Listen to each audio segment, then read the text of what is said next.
Hi, it's Dave. Welcome to episode 2 on my parenting channel. Wanted to welcome again and to this new channel. I've done one episode, but I've have a ton of stuff to say about parenting, and I want to kind of build a foundation of kind of new thought and new principles. And the whole approach that I'm sharing to parenting is not traditional. I've never really seen it kind of brought together in the way that I'm sharing, but the whole idea is to kind of take apart parenting and to apply first principles. Like, how should parenting be done if we could redo it from scratch? And what are the key foundational pieces that we need to focus on in parenting? No matter if they're so radically different than anything else that anyone else does, that's fine, right? To find the essence of what true and healthy parenting could be. And so that's kind of the approach. And today, my topic, which is, I think, is a super important topic. I want to talk about the crisis of passivity that I think I'm personally seeing around. And I want to link it to why parenting matters and why our upbringing matters a lot. I think a lot of times we are disjointed. We're not really aware of exactly how important our upbringing is and how important the parenting we received really is to our own everyday kind of decisions we make. So what I see going on is, I think, I'm not going to generalize everybody because everyone's situation is very different, but I do see kind of a crisis of passivity and indecision with lots of people. And let me explain what this is. It's when a person is crippled with self-doubt, where it's very difficult to make decisions, and they feel very stressed because things are so unclear and they lack conviction and clarity. And they don't know even what to do for today or next week or next month or next year or next 10 years. And there are many reasons for this kind of passivity, or what I call a crisis of passivity. But I think one factor that I want to bring up here is, I think it's a major factor. It's our upbringing and the environment that we were brought up with. And so I want to connect the dots here. I think the upbringing is where, and our environment where we were brought up, I think that is probably the key place where we are able to nurture and to grow our own decision-making power. Now, if we were in an environment where our own decision-making abilities, confidence, conviction, assurance, etc., wasn't cultivated, wasn't nurtured, or it was done in a manipulative or controlling manner, then we're going to find ourselves to have kind of a lack of confidence in our own decisions. And I think this is what is perhaps maybe one of the most troubling and harmful parts of the traditional parenting model. The traditional parenting model is one where the parent tends to manipulate or try to control their kids by using a system of fear and punishment and rules to try to control the behavior of their kids. And all of this is justified in the eyes of the parent or the eyes of the teacher, because they think that this is what they need to do to keep control. Think about a parent who's just struggling, just trying to survive, trying to keep sanity, or think about the teacher in elementary school who's trying to manage a classroom of 30 kids and they're just raucous. And so it's just, in their minds, that's the only thing they can do, is they need a system of control, of classroom management, or basically of household management.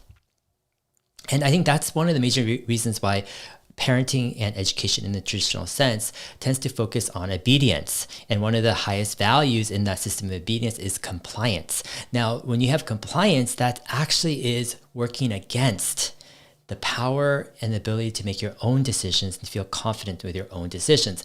Thus, in summary, perhaps most people's upbringings in their household and in the school system actually works against the ability for a person to really grow their own conviction in their own decisions. All right, I want to talk about some rules in a bit more. So whenever you have rules, and rules are one of the things where parents justify and teachers justify as a necessity, right, to keep control. Whenever you have rules, you need punishment. In other words, you need consequences to follow up on those rules, or else it makes those rules pointless, right? And so rules and punishment, they by nature go together. But then when you have punishment, then you also have rewards, because the punishment is in a way an artificial, right, contrived kind of consequence to the rules. Therefore, you need the opposite. You need some type of rewards or bribes. And if you look at a classroom, that's what happens, right? You have certain rules that kids have to follow. If they break the rules, they get, certain punishment. But if they keep the rules, and they get certain rewards, whether it's good grades, or whether it's praise from the teacher, or whether it's some type of other, benefit. Sometimes in some certain cases, the rewards is just purely the lack of punishment, right? If you have severe enough punishment, then just staying out of punishment is like good enough, right? A reward for some kids. And I think in many ways, when you have a system of rules and punishment and rewards that are so strong, and a lot of these systems are very strong, let's say in classroom, like if you've ever studied classroom management, I actually had a brief stint where I was a teacher for 6 months at an elementary school. This was when I was had a year after college, between grad school. And it was one of the most difficult experiences in my entire life, right? And I was always in awe of the teachers who had great classroom management. Like, it made their lives so much easier. And so I'm not going to discount the power of this. This is very powerful stuff to have rules and punishment. But what I am going to say is the whole system has some cons. It has some weaknesses and unintended consequences. And what that is it's not teaching the people in the system to make their own decisions, to own their own consequences. Rather, it's just teaching the people in the system to follow the system, to do what the authority figure says. In other words, it's kind of short-circuiting their own kind of process of making their own decisions, discovering their consequences, and it's replacing it with a system which they just need to follow and be a participant in the system. And the goal is, don't do what the system punishes, right? And do what the system, right, rewards. That's good behavior. That's the goal of, right, of entering into a system like that. And for many people, including myself, that's the system that we're brought up with, both at home from a very, very young age, and also later on in the school system. So when you are brought up in the system for 20 years, where it's a rule-based system and it's a fear-driven system, the natural result is your own conviction is very weak. Your own belief in the power to make your own decisions is very weak, because the whole 20 years you've been in that system has not cultivated that. And it's my belief that actually that decision-making is something that needs to be cultivated, or else it just doesn't grow. It just doesn't happen automatically. It's something that needs to be nurtured and supported. And to nurture and support individuality and decision-making in a system of fears and rules and punishment actually is kind of counter. It's not compatible in a lot of ways. Decision-making needs to be cultivated in a system of support and nurture. And I think this is part of what's going on with this crisis of passivity that we're seeing. Now, another aspect to all this is, I think you need to be able to make mistakes and not to be afraid of making mistakes all the time in order to grow in confidence, but also in your decision-making. For example, if you're not given the opportunity to make decisions and to make mistakes with your decisions, then your confidence in making your decisions is going to be very, very weak. Let me give you an example. Let's say you have a kid who's trying to walk, but the kid is so scared to even try to walk because they're scared of making mistakes, right? The thing is, kids actually naturally want to walk, and they naturally are okay with making some mistakes. That's what kind of gets kids over the hump, is they're not too scared of making mistakes, right? And I think that's one of the things with kids is naturally, right, their character, their personality, their drive is they're wanting to go and test the envelopes. They're wanting to make decisions. But in that process, we kind of short circuit it, and we stick them into a system where the system has all these fear-based punishment and rules where they're not able to make the decisions they would naturally make and experience the mistakes that they naturally do. And now they're kind of manipulated and controlled in the system. If you do this, this happens. The system, right, is orchestrating the consequences. If you don't do this, this will happen, rather than having a natural system. So I want to compare this. You have an artificial system of rules and punishment that a parent or a teacher creates to create control, right? To make their lives easier. But then you actually have a natural system in the universe. And I think this is actually the best way to learn, which is the universe has its own natural system of consequences to actions over various time frames. Meaning, if I do a certain action and I continue to do it, let's say over and over, there will be certain consequences naturally that I will face over the next week, next month, next year, next 50 years. For example, if let's say I'm a kid and I'm like fighting with people and punching people, whatever, and I'm very just,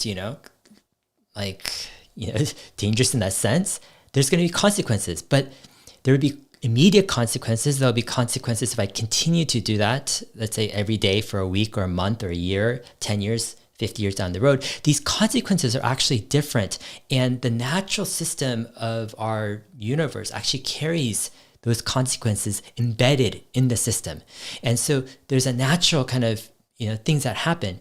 Now for kids, part of the issue is they don't have the maturity of thought to understand all of the time frames of their consequences to their action. And that's where parenting, that's where coaching and teaching comes in, where you come alongside the child at their different ages, right? The younger they are, the less aware of multiple time frames going in the future and the consequences of their actions and their behavior. So what a parent needs to do, and that's kind of one of the main roles of the parent comes alongside the child to help the child understand the multiple time frames of consequences over time. This does not have to be done, and I think it should not be done in an environment of fear, of rules, and punishment. That actually defeats the whole purpose. It constricts it and makes it into not, it detaches the child from the natural system of consequences that our universe has. It supplants it and short circuits. It puts the kid into an artificial system where now the kid is controlled by a system and by people. And now they're just trying to please the system and please the authority figures rather than learning that their own decisions based off of principles, based off of natural consequences over multiple time frames, understanding, right, the principles of the universe, then growing, making mistakes, right, and learning from that, and growing confident and free and able, right. And this is the building blocks of a child and an adult who is not afraid of their decisions, right? The result is you have a child and later who becomes an adult who is confident of their decisions, and they're confident of their ability to make their decisions because they've had that practice. They've had the freedom, the environment, the supportive environment where they've made decisions all their life, and they've owned the consequences to those decisions. And they don't make decisions just to please someone or just to be part and to avoid some punishment of a system, right? That's not their main motivation. And the result is you have children, but also later adults who aren't overly passive, they aren't overly insecure, they aren't paranoid of messing up, but rather they want to go for it, right? The chains are off. Right? And this is kind of the stark contrast of the parenting model and approach that I've been doing myself for the past 6 years, and what I'm talking about on this channel. Now, one of the reasons why I kind of shared this video is because there are times where I meet a person or even a close, friend or family member who is just riddled with self-doubt. And sometimes I see it on their face. They're blaming themselves. They can't figure it out, and they just think that something is wrong with them. But it's not really necessarily that something is wrong with them. It's just that their decision-making was never nurtured in the right way. It was always just in a system of fear and punishment, and it was never developed, and they're just always looking for someone else to make the decision. In other words, it's like a child who just never learned to walk because they weren't given the opportunity. And I think if you're never given the opportunity to make your own decisions with confidence and freedom and nurtured, then that's a scary proposition. And I've seen people who want to give away their own decision-making abilities. They're like, oh, you decide for me. You tell me what to do. Sometimes, I might encounter a person who's asking for advice or something. They're like, just tell me what to do. Just tell me what to do. I don't know what to do. I can't make the decision, right? They don't want to own their responsibility. And that's the insecurity I'm talking about. That's the passivity that I'm talking about that hasn't been developed because of the short-circuiting that happens with traditional parenting and education models. Now, I think it's actually a great privilege to make decisions, because the ability to make your own decision, this is kind of like the essence of being not just human, but it's about embracing our identity, right? Part of our identity and our self-image and who we are and where we're headed all kind of is intertwined with the ability and the power to make our own decisions. But when things get short-circuited and we don't even want to make our own decisions, and we're telling others to make our own decisions, and we're so insecure and fraught with anxiety and fear over making our own decisions, something is wrong here, right? And I think this is actually one of the causes for, various, I'm not going to say it's the only cause. There are many factors involved, but I think it does play a part with, anxiety and perhaps even hopelessness or even depression in some ways. I'm not going to generalize everything because there are many different factors involved. I want to close here. If you have any questions, please go ahead and add them to the live stream. I'll try to hit a few questions at the very end here. But so how does this all work? What is the mechanisms with parenting to try to help a child actually, not grow up passive and fearful and insecure and scared to make their own decisions, but how, as a parent, do you help your child actually own their decisions, be confident of their decisions, grow up empowered, not afraid? First off, I want to say pretty much everything I'm saying and all these principles all play a factor in this. So check out my earlier video that I shared, episode 1, but also check out all my other videos. Everything will actually come together and support this endeavor. I'll just give one example to give some illustration. So this past week, my 6-year-old son, he had a second wobbly tooth. So his first wobbly tooth, I really wanted him to own that process of pulling out his own tooth if he wanted to, if he could really buy into that belief and the idea that it was beneficial.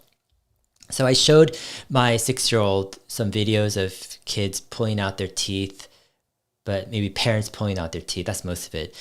There were a few videos of like kids pulling out their teeth, but they were older kids and it wasn't their first tooth. And I was telling my 6-year-old, I'm like, wouldn't it be cool if you could pull out your own first tooth? Because then you could pull out all your teeth, right?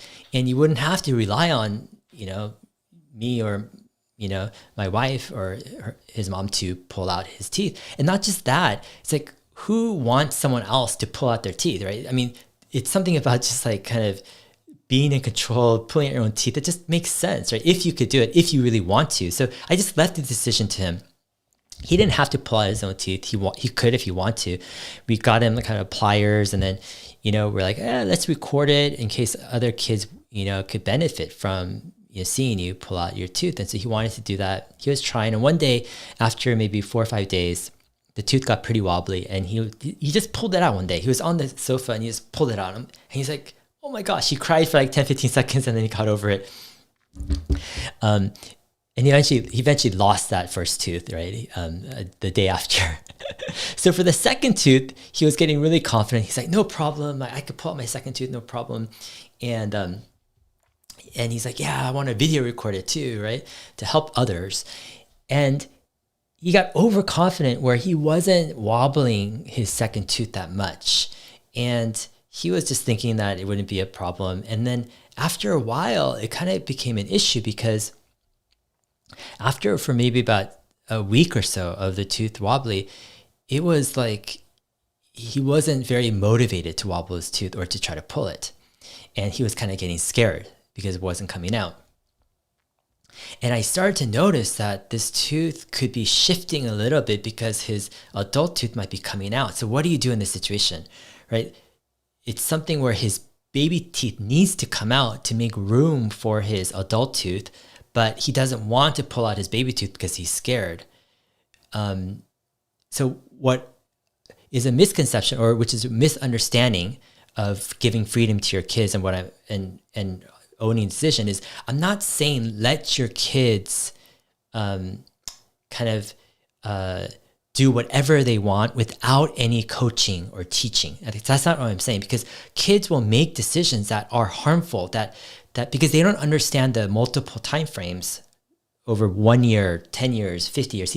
A kid is hard to understand. Okay, if I don't pull my baby tooth, then my teeth will be crooked. I'll have a hole in my teeth. I'm gonna have to have surgery later on. All the complications involved with not pulling your baby tooth. That's why they think it's the best in their mind not to pull the tooth, because they don't want to feel the pain. It's kind of focused on the now. So my job as a parent is not to say, hey, I'm going to pull your tooth, whether you like it or not, and to rip the decision-making power out of his hands. That's not my power. I treat his decision-making as his own sacred right. It's his decision, right? That's his territory. He's owning that. What I do as a parent is I come alongside him and I say, hey, let's look at what happens when you don't pull your baby teeth, or when you're scared to and you just kind of keep it and your adult tooth starts to come out. What happens to people's teeth? And so I started to look up some YouTube videos on people with crooked teeth, or people with teeth that have gaping holes between their teeth because of different reasons. And I'm like, okay, so if you don't pull your baby tooth and your adult tooth, adjusts a different way, then maybe something like this will happen. And I just leave it to him. Do you want that to happen? And he's like, no. And so we start looking up, okay, how do you fix it, right? So we start looking at videos on braces. And he's like, what's that, right? I'm like, oh yeah, they glue this wire on and they tighten it. And he's like, really? Is that, like, how does that feel? And so he's trying to understand that. And then I go, oh, you don't have to do braces. Let's try a different thing. And then we watched some videos on some replacement kind of dentures, where you can put teeth, kind of fake teeth, on top of all your teeth with a mold and kind of fix gaping holes. And I'm like, hey, do you want to try that? And the person who was talking in the video, who just got it, had a hard time speaking, and my son's kind of freaking out, saying, oh my gosh, I don't want to do that, right? How can I talk? And then we look at another video, or a few videos of kind of doing this one kind of dental procedure, where they kind of glue kind of enamel looking things on the side of your teeth to try to fix gaping holes. And I'm telling my son, hey, it's up to you. There's different options out there, that we could look at to fix the problems of not pulling out your tooth right now. And I'm like, okay, it's up to you. Kind of what do you want to do? I want to help you. So in this strategy, I'm still helping him make his decision, but I'm still helping him feel like he's in control. It's up to him. I'm not pulling the decision out. I'm not forcing him to do something, but I'm helping him understand the various time frames and understand what his decision is meaning, not just now, but in the future. And it's done in an educational manner, right? And it's done in a way where he wants to learn about that. This problem was actually kind of difficult because it kind of lasted a few more days, and he was having a hard time because he was kind of scared of pulling it. And so we had to coach him and say, okay, why don't you do a 1, 2, 3 and pull it? Or why don't you cry first, fake cry, and then pull it at the same time? And at first he's like resistant. He's like, no, I don't want to do it. And that's what I kind of like, in a sense. I like this. No, I want to do something different, right? That's the decision-making power that he feels. He feels that he's in control. He's making decisions. So if I'm saying, you need to do this, he's like, no, I'm going to do something else, right? That's like, most parents, or a lot of parents, would be like offended, or they think that's a problem. But for me, that's what I'm looking for, right? That's the opposite of passivity. He knows he makes his own decisions. He knows he's going to do it. He has a plan, which might be different, but I'm trying to seed some ideas. So before he goes to sleep, I'm like, hey, why don't you think about, before you go to sleep, some ways that you can, some different ideas. So I teach them this idea. I go, hey, if you're trying something and it's not working, maybe it's because you need to change the idea. You need to have a different idea. So why don't, before you go to bed, think of some ideas. Maybe overnight, right? You'll have some ideas, and when you're sleeping, and tomorrow you'll know what to do. You'll try something different. So eventually he was able to pull the tooth. He did 1, 2, 3, and he closed his eyes, and then he pulled his tooth, and he was really happy about it. I was actually doing a live stream, so my wife had to tell me about it, and he showed me the tooth and how he did it. But the highlight or the conclusion was he was like, I did it. I pulled my own tooth, and I came up with my idea. I decided to close my eyes and say 1, 2, 3. I guess my wife gave him the idea of 1, 2, 3, but he came up with the idea of closing his eyes, and he was so proud of himself that he did it, right? And that's kind of the illustration, meaning we worked really hard to help him make that decision. Meaning, I coached him, I helped him explain. This is a long, kind of journey. We watched a lot of videos. We talked through his fears. We gave him a lot of ideas. It was a big, kind of journey and process. But through it all, he never felt that the decision was being pulled out of his hands. He always felt he was in control, and he was the person who was making that decision. And the end result is he's pulled now his first 2 teeth, and he's super proud of it. He has his tooth next to his bedside table, and we never even had to do any punishment, no fear, no bribes, no nothing, zero. So we don't even have a tooth fairy, right? Like, there's no tooth fairy, there's no bribes. I didn't even reward him anything, because we don't even give rewards in our house. There's no like, oh, if you pull your tooth, we will get you a new Lego set. I'm like, what the heck? To me, that's so antithetical to the nurturing of decision making. The person needs to own that decision, not be manipulated and controlled by bribes and punishment and manipulation from a third party. That only weakens the person's power to make decisions. Meaning, for example, in this illustration, my son was able to do this without any rules, punishment, rewards, or anything, was able to do it because he understood the principles. He understood that he wanted to do it, and he did it. He came up with his ideas, even with a lot of coaching. The end result is fantastic. And I see him grow, right? His confidence is growing. And this is kind of what we've been doing, what I've been doing since he was, just came out of the womb. And it's something that I think is an amazing way to parent.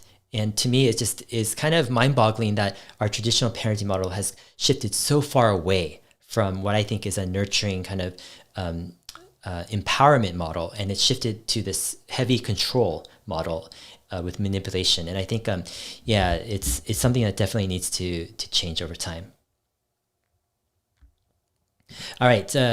Jesus Plaza says, how do you balance work life with family life and your kids' education? Yeah, I mean, currently we have a 6-year-old and a 3-year-old. We just make it a super high priority. I mean, this probably won't be practical for most people who have lots of commitments. We've just made it a high commitment to, coach our kids, to walk beside them, and to be hands-on. So it takes higher priority than all of our other kind of endeavors with our business, investing, YouTube, etc. Number 2 is, how do you as a couple come to a solution when you disagree in something important that affects your kids? Yeah, we're constantly talking about it over things, but for me, a lot of this stuff is very principle driven. It's actually very obvious.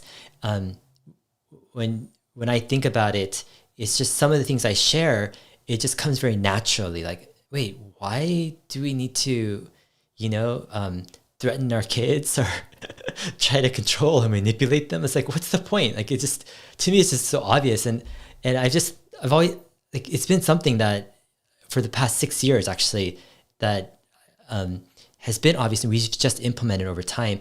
And so it's gotten to the point where my wife is completely on board. She understands all of this because this has been 6 years in the making, and we've just had hours and hours and hours and hours of discussions. Oftentimes, we still have some tension because she kind of is tempted by maybe some things she saw or something, or what makes sense in the moment. But then we have to sit down and we have to say, okay, what's going on here?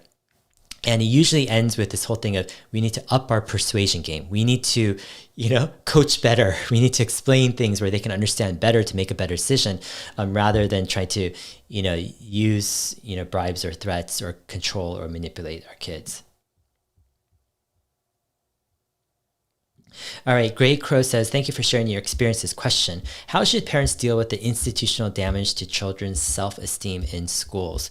I mean, to be honest, I think actually the bigger so-called damage comes earlier on. Like the earlier, the younger the child is, the more formational their own psyche, identity, values, perspective on the world, authority, etc., all form. And so, I mean, you have the biggest impact, right, when kids, I think, are just the first few years of life. That's the biggest impact. And a lot can be formed in those formative years. And I think a lot of parents, like, they just learn the wrong model of parenting, right? They learn how they were parented and how all their friends were parented, and all the books teach them. And then so they institute a rule-based parenting, and then it goes into school. So it's like a transition, and they think, oh, maybe schools are maybe harsher, but to me, it's a similar ethos, right? The ethos is control with rules, all that stuff. And that's, you hand it off to school. That's why it's easy to hand off your kids to an institution who believes in those values, because that's the model of parenting. They go hand in hand. How do you reverse this? I think I don't want to minimize it. That's the thing, because I'm not talking about some simple tweaks. I mean, this is very foundational in terms of the entire environment and how a person is developing their whole kind of character and worldview. And I do have a lot of ideas on how to reverse things. And I've done that myself. My kind of journey was I had to heal and reverse the damage of my upbringing, right, and all that first, before I was able to, approach parenting with a new view. But it took me a decade. It took me, it was my number one priority for over 10 years to kind of reverse all this damage of my upbringing, find healing, kind of find some balance and wholeness in my own life. But a lot of the things I'm talking about, these are the clues that if you hold on to, they lead to massive amounts of correction, of healing and restoring. So I wouldn't be hopeless, but again, I don't want to minimize, like, this is actually serious stuff that takes a lot. I mean, there's a reason why I spend so much time with my kids, coaching them and being with them, when I could spend more time with business and investing and YouTube, whatever, right? I mean, there's a lot of stuff I could be doing, but there's the reason why I'm spending most of my time with my kids, teaching them and coaching them, because I think it has the most reward. It's the most powerful investment, actually, in my kids' lives. I kind of call it infinity investment. It's like sometimes you have a 10x investment, or you have a 100x investment, but then sometimes once in a while you come across a crazy opportunity, which is infinity. Like, there is no calculation, no number that can contain the amount of the potential of that investment and what that investment can do. And that's how I look at actually investment in my kids. It's an infinity investment. Sandy T says, love these live chats. Question: how do you personally break out of that passivity and learn to break rules given your traditional education? How do you intend to school your children? Yeah, I mean, man, this actually hits a nerve hits a spot, because in my 20s, like, I really, really struggled with actually passivity. I just had a hard time making decisions about my future, making decisions of just what to do, projects. It would really almost torment me. It just was really like anxiety ridden. It was an anxiety ridden process to make decisions of consequence. And I kind of felt like something was off. Like, it was just too difficult of a process. Like, I had this sense that that's not how it should be. I shouldn't have to go through such turmoil to make decisions. But yet it was such a nerve-wracking, right, anxiety-ridden process. And that was kind of my first clue. I'm like, there's something off. I got to fix this. I got to get to the roots of why I am having such a hard time with decisions and with anxiety with these decisions. And I think that kind of led me to a place where I felt like, yeah, my upbringing didn't give me that stability and that nurture. And no one taught me how to make decisions, or no one taught me, not necessarily tell me what to do, but no one gave me that environment where I could freely develop my decision-making ability without fearing, right, the consequences or mistakes, but do it in a free-flowing manner. Think about it. If you're a kid playing with Legos, you're not going to be afraid of putting the wrong Lego in the wrong place, or else you're not going to have fun. You're not going to be able to make much of a Lego project, right? Part of the thing of making something, whether it's Lego or a sandcastle or whatever, part of it is you're not afraid of making mistakes because you have a goal. You're wanting to make something, right? And part of that freedom of not worrying about mistakes is it's joined together with how confident you are in your decisions. And I think for me, in my 20s, I realized, wow, man, I am so lacking in the very basics of just not, the very basics of being able to not be afraid of doing things and making mistakes. And so that's something that took me, all my 20s. I spent a lot of time reading books, listening to just talks, just getting down, meditating, getting down into like kind of a really deep place in my life, and trying to kind of almost parent myself. I mean, I kind of wish I had some more mentoring in my life, to be honest. I mean, for me, a lot of it was books and, just other stuff where I almost had to kind of teach myself to actually speak to myself, and that part of me that was so scared, and kind of develop that and grow that over time. And it was an immensely difficult process. And that's part of the reason why with this parenting channel, I'm kind of passionate about it, because my goodness, it's so hard to try to do it later on in life, right? I'm not saying it's impossible. Like, I'm a person, who can give testament to the fact that I think it is possible, and I feel like it is.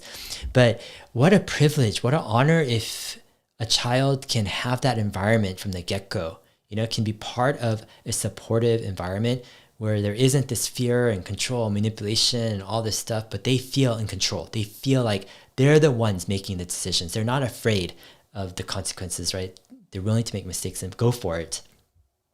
That is kind of, I think it's a precious gift. I don't think you can quantify like how valuable that type of upbringing is. All right, William Summer says, what does bedtime look for the 4 to 6 year old? For example, getting them to bed when they don't want to. Thanks. Yeah, bedtime has been a process where, parenting is fascinating because there's so many different theories and approaches on parenting. And so, you have the whole kind of bedtime kind of theories. You have the harsh approach, right? Which is set bedtime, and it's like you shut the door, and right, you ignore, right? They're complaining, they're crying, all this stuff. Yeah, I was able actually very early on, maybe like 5 years ago, to do a deep dive on kind of that whole theory and approach. We tried it out for a bit, but there's something about it where it just didn't jive with what I thought was conducive and healthy. And maybe I'll talk about kind of our whole journey of how we got to where we got to with bedtime now. But I'll just give a concise summary right now of what's happening. Basically, we have a 3-year-old and a 6-year-old, and it's actually quite a fun process to watch them go to bed. So my wife, kind of around 8 p.m., we kind of have a late bedtime. That's the thing, because we have a late schedule. We wake up early, or we wake up late too. So everything's probably like an hour or two later than most people, including our breakfast and everything. But yeah, 8 o'clock, my wife kind of gets the kids to start cleaning up their toys. Again, cleaning up the toys, it's not forced. So here's a trick. Cleaning up the toys, because our living room is a mess, right, by the end of the day, covered with toys, littered. We don't force our kids to clean up, but every day they clean up, right? Every day it's cleaned up. And so there's different strategies to go about. You can have them clean up without them feeling forced to clean up, or giving up their decision to clean up, or having to bribe or to whatever, punish them. For example, we might say, hey, it's like, if we just leave it here, then why do we want to even get more toys, right? Because, and then we might show some videos on like people who hoard their house and have like, toys and stuff to the ceiling, and then they have rodents, and we show pictures and videos of this, and okay, this is what happens. And then we also might say, hey, if you're not going to clean up, then I'll clean up, but I'll clean up my way, right? I'll clean up the way I want to clean it because you guys aren't cleaning up, and my way might not be what you like. And so I might, just push everything to the side in one basket, or I might even, toss anything that I don't think is needed. And they kind of don't like my way of cleaning up, right? So I'm not threatening, I'm not punishing them in a sense, saying like, oh, if you don't clean up, you'll be this. I'm just saying that the natural consequence is, if you don't clean up, we're gonna have a hoarder house. That's one option, like different time frame, of course, over time. Or we might not want to get more stuff, right? Because there's too much stuff out there. Or I might have to clean up. And if I clean up only by myself, I might not want to have all this stuff. And, we might be tossing some stuff. All of this stuff combined, right? Every night, they're kind of like, oh, I don't want to clean up, I don't want to clean up. But when you start bringing up different things, in different time frames, different ways, they're like, oh yeah, let's clean up. And so it's just this constant thing where they're cleaning up, they're owning the cleanup process without us forcing it.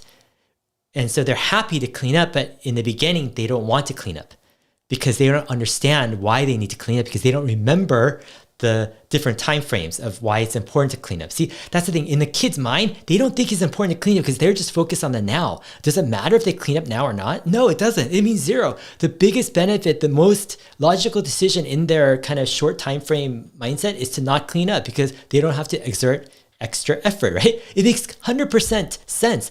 Therefore, why in the world are we punishing our kids for not cleaning up? It doesn't even make sense. They don't even want to clean up, right? The way it makes sense is you need to teach and coach and educate our kids on why it makes sense to clean up and why it's just ridiculous not to clean up, right? They need to be convinced on their own that, it's a no-brainer to clean up, therefore they clean up.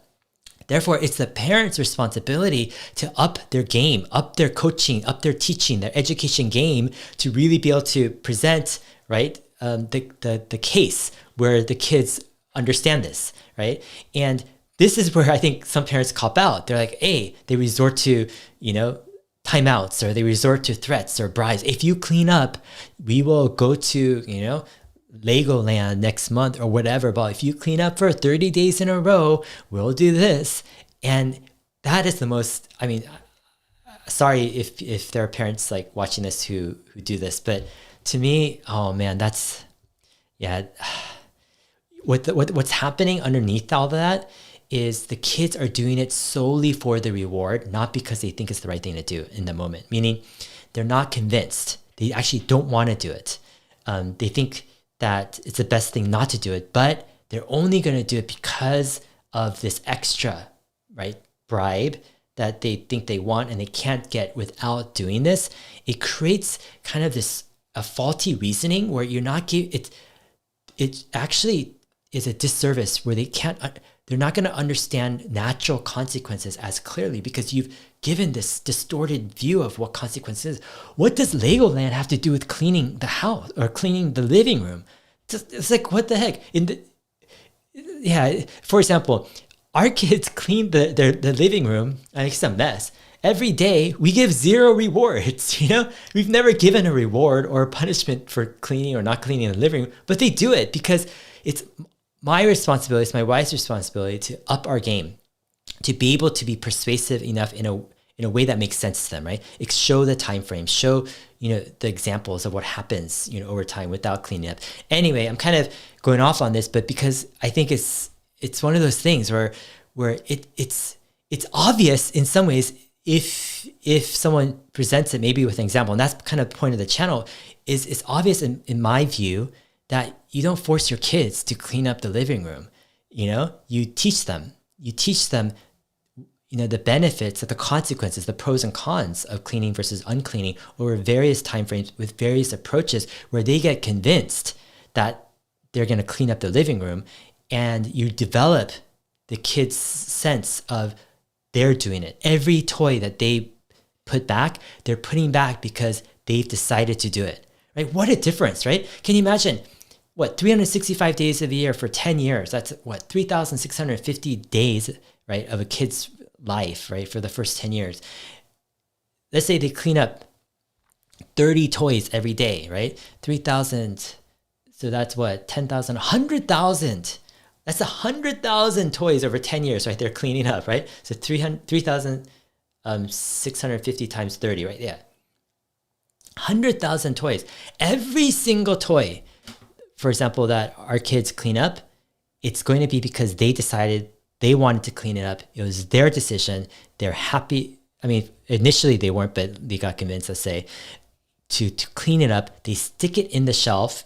They own that toy, putting it in the shelf. Can you compare that to a kid who's forced to by bribes and punishment, etc.?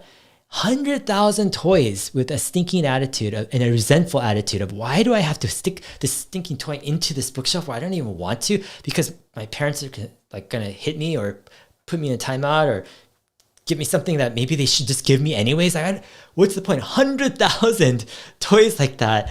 Can you imagine what the difference is? I mean, this is compounding, right? Meaning it's not just one time. The decisions you make as a parent and how you treat your kids and how you parent your kids is compounded over time. Meaning this is 100,000 toys we're talking about, 100,000 right actions over time. This is the difference that parenting makes. This is why I call it infinity investment. How you sow and seed your investments with your kids, it's going to reap a lot of fruit.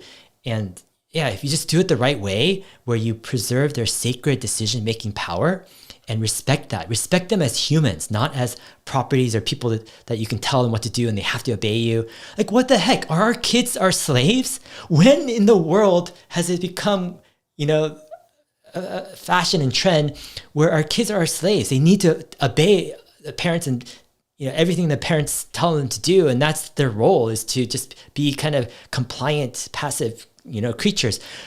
What the heck? Why have kids anyways? What's the point? It's just mind-boggling. Like, geez, if you're gonna have kids, treat them in a way where you respect them. You respect, right, the power they have to make their own decisions, the power of, as a human, right, to learn, to understand, right, and come alongside them as a coach to really empower that development. I mean, if we do this is, our world is definitely going to change, radically change, if we have a generation of kids who actually can own that decision. All right. I've had Sandy T says, I've had traditional Asian upbringing and educational background and identity with your struggles personally. It's interesting that my journey with meditation and self-compassion has led me to. Yep, I agree. A lot of stuff about being aware, and a lot of times it's hard to be aware unless it comes out, right? There's some type of standard to compare it against.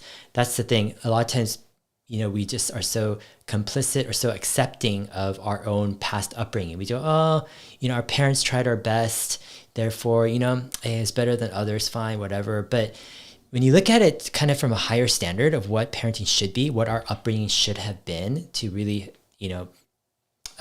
build our decision-making up, then, yeah, a lot of this stuff is exposed, and yeah, perhaps you have different view on it.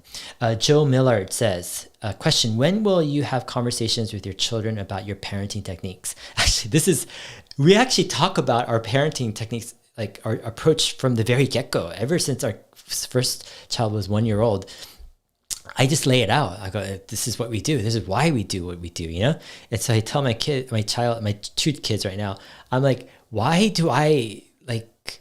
am I trying to tell you what to do when, like, what's the point? You have your own brain, you have your own body and your own life that you need to, learn and grow from.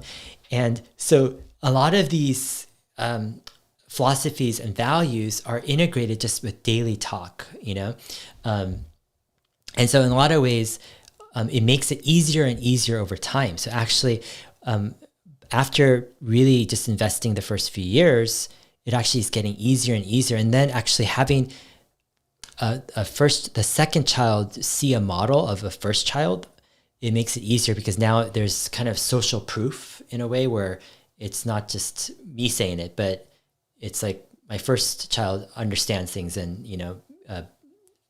believes and embraces the values that we're talking about here. And so, it's after a certain point, after doing this, it just became so second nature in a way, not just for me and my wife, but also for my kids, where they have just bought into it completely, where, they understand they're the ones making decisions. We're there to help them, right? To talk with them through their decision, understand the consequences. So we're coming alongside them, kind of like a friend, as a coach. But sometimes, like I'll be like, whatever, like I don't know, maybe I'll be like, hey, what's this box doing out here? It's like, like maybe it's like blocking this door that I'm trying to get through. And I go, it's like, who's putting this box? Get this box out of here, right? I mean, I'll just be like, just exactly in that voice. And then my son will be like, hey, no, that's my train box or something I made, or, I can't do it. And so it's this relationship where he can say no.